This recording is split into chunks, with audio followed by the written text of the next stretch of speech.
Hi, I'm Chef Gail Sokol and welcome to my kitchen. The question for today is, do you have enough water in your pie crust?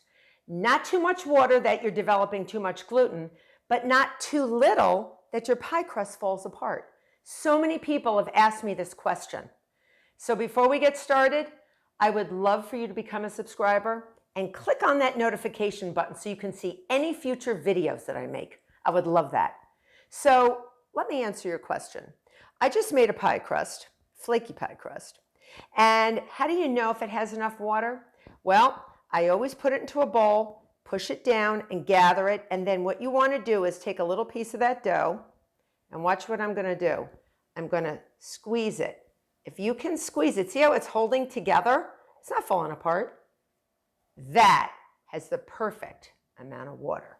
If it's sort of fallen apart and really crumbly, add just a touch more, maybe a teaspoon of your ice water. Remember, it's got to be icy cold. And if it's really, really dry, you can add up to a tablespoon more, but feel it. You got to get your hands in your dough, people. So if you can do this and sort of push it out like that with your fingers, so almost like clay, it's perfect. So I hope you've enjoyed this tip video. Until next time.